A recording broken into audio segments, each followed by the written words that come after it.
కొట్టానంటే పళ్ళు రాలుతాయి, జాగ్రత్త. దాన్ని వెనకేసుకొస్తూ నా మీద కేసు అంటావేంట్రా రాస్కెల్? పర్సనల్ లాయర్ అయితే ఫ్యామిలీ విషయాలు తలదూరుస్తావేంట్రా నువ్వు? మర్యాదగా మాట్లాడండి, లేకపోతే ఏం చేస్తావురా? ఏం చేస్తావు? ఏం చేస్తావు?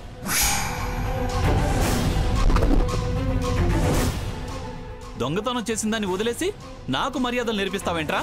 చంపేస్తాను రోయ్, జాగ్రత్త. రేయ్, నువ్వు లాయర్ అయితే మా ఆయన జడ్జిరా. అయినా రాత్రిపూట దగ్గరుండి మరి కన్నాలు వేయించే నువ్వు లాయర్ ఏమిట్రా? పిచ్చి వెధవా.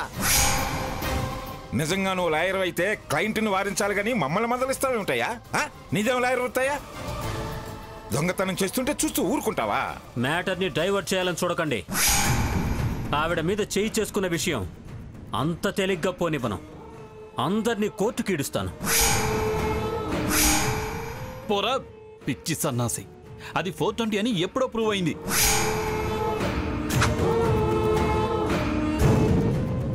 దాని 498 కేసులే అబద్ధమని నిరూపణ అయింది. ఇక నువ్వు మమ్మల్ని చేసేదేంట్రా? ఎదురుగా నిలబడి అధికంగా మాట్లాడితే చీల్చి పారేస్తా. పోండ్రా పోండ్రా ముందు అవతలకి. చాలా తక్కువ అంచనా వేసి తప్పు చేస్తున్నారు. తప్పు గిప్పు అన్నావంటే చెప్పు తెగుతుంది. ఎవర్రా మమ్మల్ని తప్పని వేలెత్తి చూపించడానికి? ఎవరు నువ్వు? అలాంటి పాపత్మురాలు వెనకేసుకొస్తున్నావంటే నువ్వెంత చెడిపోయిన వాడివో అర్థమవుతుంది. అర్ధరాత్రి పూట దాంతో నీకేం పనిరా? ఎంత లాయర్ అయితే మాత్రం ఇలా వేళ పడా లేకుండా ఏమిటా తిరగడం? అది మీకు అనవసరం.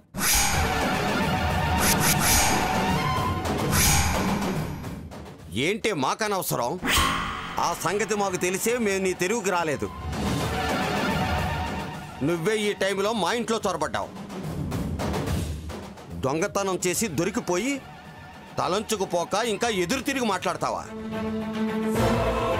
ఈ తలక మాసినోడు నీకు ఒత్తాసు పలకడం ఏమిటే? వెళ్ళవయ్యా, వెళ్ళి మా అల్లుడి మీద ఏదో కేసు పెడతానంటున్నావుగా, పెట్టు.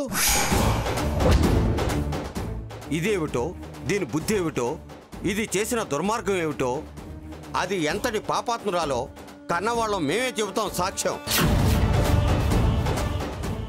దానికే కాదు, దాని తరఫున వాదించే నీకు కూడా శిక్ష పడేలా చేస్తాం. ఏంట్రా ఏంట్రా ఇంకా చూపు? ఇంకా నిలబడ్డావేంట్రా? బయలుదేరు. బయలుదేరతా. బదులుకు బదులు తీర్చుకుంటా. నిన్ను ఏ ఏ కేసుల్లో ఇరికించాలో ఇరికించి ఇంతకు 10 రెట్లు నీకు అప్పచెప్తా. వదలనుగాక వదలను. నేనేంటో, నా కెపాసిటీ ఏంటో నీకు తెలిసొచ్చేలా చేస్తా. ఏంట్రా నువ్వు చేసేది? పెట్టుకో. ఏం కేసు పెట్టుకుంటావు పెట్టుకో. పద శ్రీరామ్, వీళ్లతో మనకెందుకు?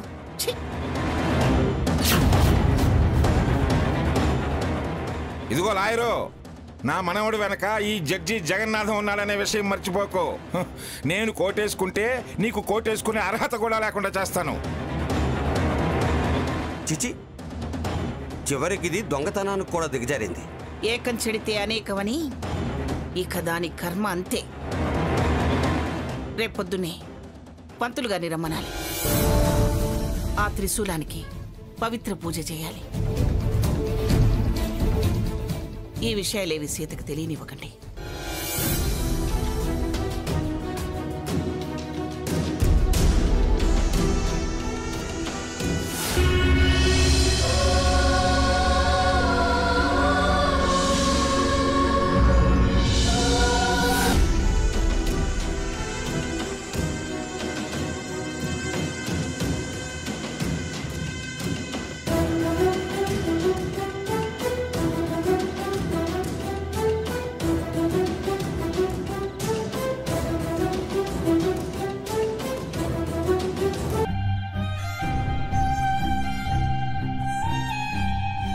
ఏంటి రఘు అలా చూస్తున్నావు? నీ మొహం చూస్తూ చాలా విషయాలు, ఎంతో విలువైన గొప్ప నిజాలు చదవగలుగుతున్నాను. ఆహా, ఏంటో నువ్వు చదివే అంత విలువైన విషయాలు. ఆత్మస్థైర్యం ఉన్నవాళ్ళు ఎప్పుడూ అలసిపోయినట్టు కనబడరు అని, అందుకు నువ్వే సాక్ష్యం అని. ఏమాత్రం అలసట కనబడని నీ మొహాన్ని ఇంకా ఇలాగే చూసి నా ఆత్మస్థైర్యాన్ని పెంచుకోవచ్చని. అలాగా? మ్మ్. కష్టకాలాన్ని ఎలా ఎదురీదాలో నిన్ను చూసి నేర్చుకోవాలని. నన్ను కలపాలని కొంతకాలం అందరం కలిసి ఉండాలని ఆరాటమే ఇన్ని ఇబ్బందులకు కారణం కదా. ఇంత మంచి తలచే నీకు నేనేం చేయగలుగుతున్నాను? తోడు నడవడమే కాని ఇప్పుడు నువ్వున్న పరిస్థితిలో ఏదన్నా అచ్చట తీర్చానా, ముచ్చట నెరవేర్చానా? శుభకార్యం తలచను కూడా తలచలేదు. శుభకార్యమా? అవును, మన ప్రేమ పంచుకొని ఒక జీవం నీ కడుపులో పెరుగుతుంది కదా.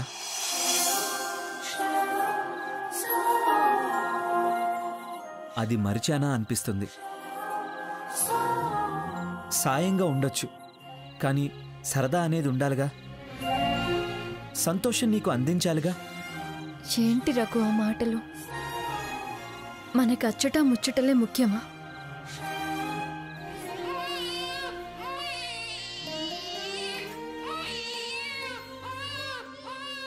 ఊరుకో నాన్న, ఊరుకో ఊరుకో.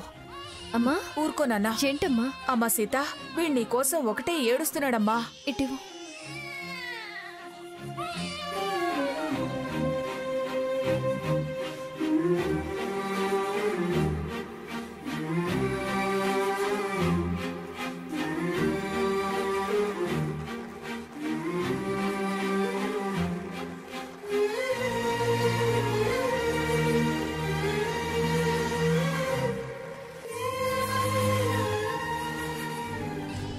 ఓ, తాగు తాగు, ఏడోకు.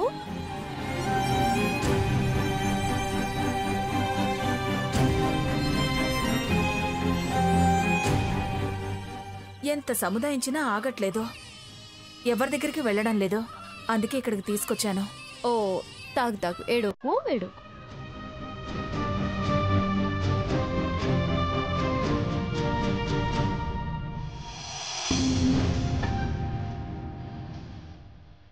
అమ్మా, నువ్వు ఇంక బాబుని ఇంటికి తీసుకెళ్ళు. సరేనమ్మా, నేను వెళ్తాను.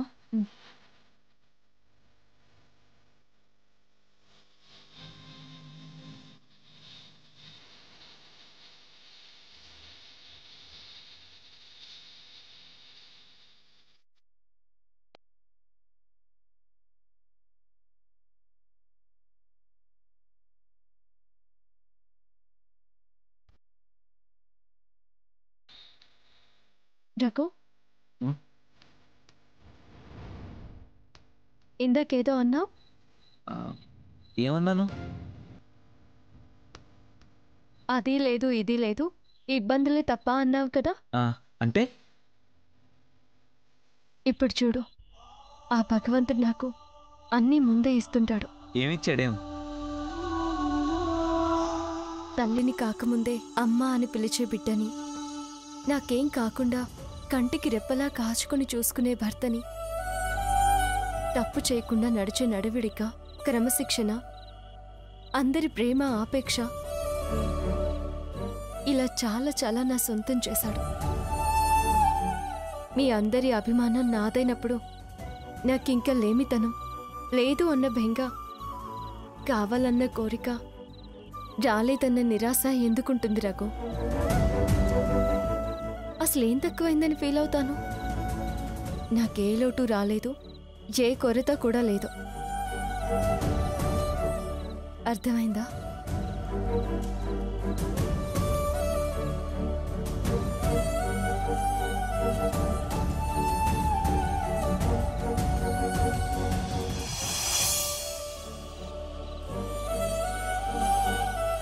నువ్వు నా దానివి కాకముందే చాలా అర్థమైంది. నేను నీ వాడినయ్యాక పూర్తిగా అర్థం చేసుకున్నాను.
మేడం,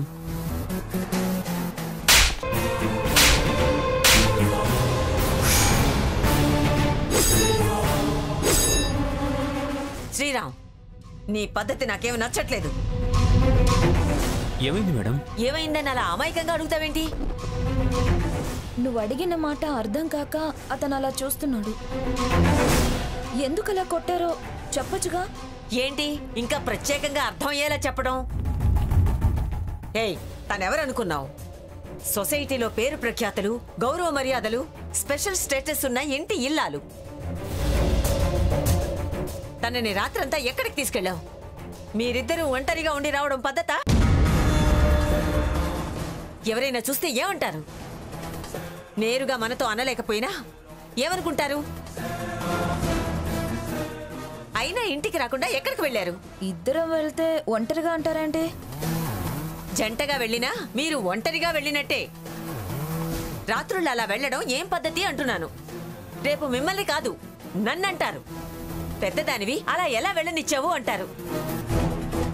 మీరు అనుకున్నట్టు మేము ఏ తప్పు చేయడానికి వెళ్ళలేదు, తప్పుగా ప్రవర్తించలేదు. తప్పా ఒప్ప అనేది ముఖ్యం కాదు. ఏం చేశారనేది జనాలకు అనవసరం. కనబడిన దాన్ని బట్టి ఏదైనా అంటారు. అప్పుడు తలదించుకొని నిలబడాల్సింది తను. సారీ మేడం, నేనంత దూరం ఆలోచించలేదు. ఎందుకు శ్రీరామ్ నువ్వు సారీ చెప్పటం? సారీ చెప్తే తప్పు చేసినట్టు అవుతుంది. అనుకునే అవకాశం ఇచ్చినందుకు సారీ చెప్తున్నాను. అసలు మేమిలా ఒంటరిగా వెళ్లాల్సిన పరిస్థితి కల్పించింది మీరు. మీరు చెప్పాలి సారీ. ఏంటి నువ్వనేది? ఏంటేంటి? నాకు చిరాగ్గా ఉంది, మనసు బాగోలేదు అంటే మీరెవరూ పట్టించుకోలేదుగా. పైగా నేను చెప్పేది వినకుండా కోపంగా మాట్లాడారు. ఆ పరిస్థితుల్లో నన్ను ఓదార్చి ధైర్యం చెప్పి మనసు ప్రశాంతంగా ఉండేలా నన్ను తీసుకెళ్లి ఎంతో స్నేహంగా మాట్లాడి మనసు కుదుటపడేలా చేశాడు శ్రీరామ్. తనే రాత్రి తోడుగా లేకపోతే నేనేమైపోయేదాన్నో నాకే తెలీదు. అప్పుడున్న డిప్రెషన్లో ఆత్మహత్య చేసుకునేదాన్ని. ఇప్పుడిలా ప్రాణాలతో ఉండేలా చేసింది శ్రీరామ్. ఒక రకంగా నాకు పునర్జన్మనిచ్చాడు. తను కేవలం నాకు ఒక పర్సనల్ లాయర్ మాత్రమే కాదు, నా బాధ తన బాధలా ఫీల్ అయి గొప్పగా మాట్లాడి ఎంతో హుందాగా ప్రవర్తించాడు.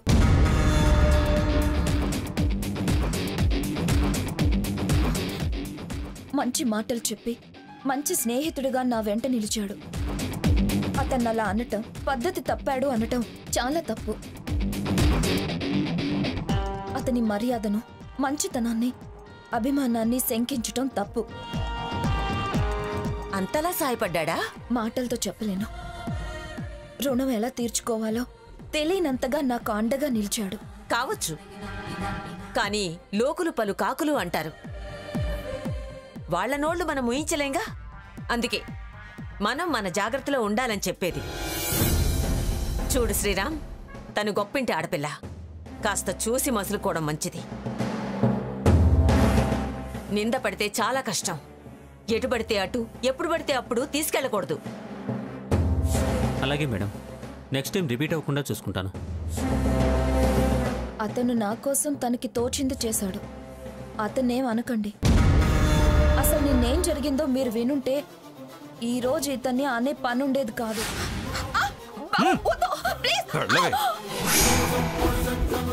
ఆడ మనిషిని కూడా చూడకుండా అలా దౌర్జన్యం చేస్తున్నారు. నా మనవడు వెనక ఈ జడ్జి జగన్నాథం ఉన్నాడనే విషయం మర్చిపోకు. అంత జరిగిందా? అయ్యో, నేను నిన్ను అనవసరంగా అనుమానించానే. సరే స్వర్ణ, నువ్వు వెళ్ళి ఫ్రెష్ అవు. వెళ్ళి.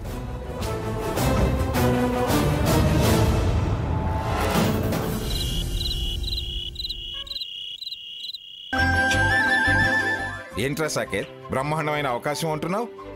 అవును తాతయ్య, ఈ కోటకి సంబంధించిన వారసులు విదేశాల్లో ఉంటున్నారట.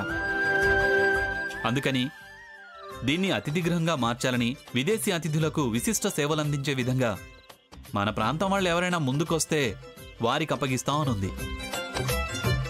ఇలా ఇవ్వు. చూడన్నయ్య.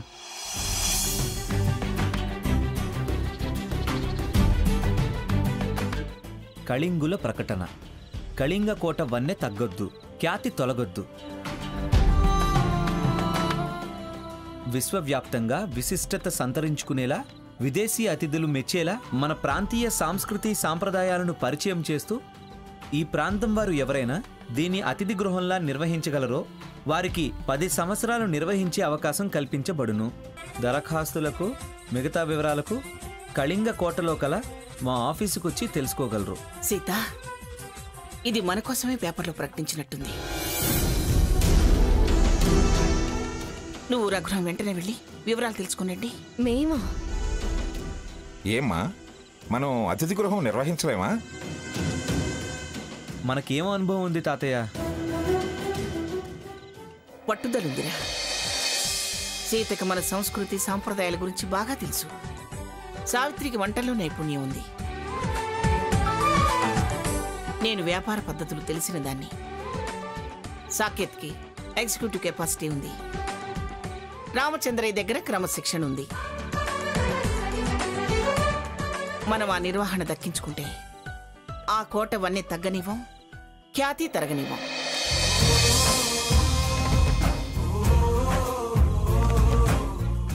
చాలా బాగా చెప్పారు. పైగా ఈ ప్రాంతం వాళ్ళకే అవకాశం ఇస్తామన్నారు. ప్రయత్నించడంలో తప్పులేదమ్మా.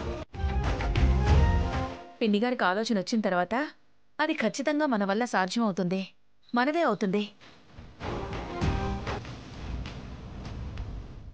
అవును, ఇది ఆ కొండదేవరా మనకు కలిగించిన అవకాశంలా అనిపిస్తోంది నాకు. సీత, ఇలాంటి విషయాల్లో ఇంకెక్కువ ఆలోచన అనవసరం. వెళ్ళండి, ముందు మీరు వెళ్ళి వివరాలు తెలుసుకునండి.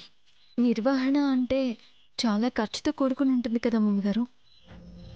ఆ బాధ్యత మనదైనప్పుడు దానికి ఏదో ఒక దారి దొరకకుండా పోదు.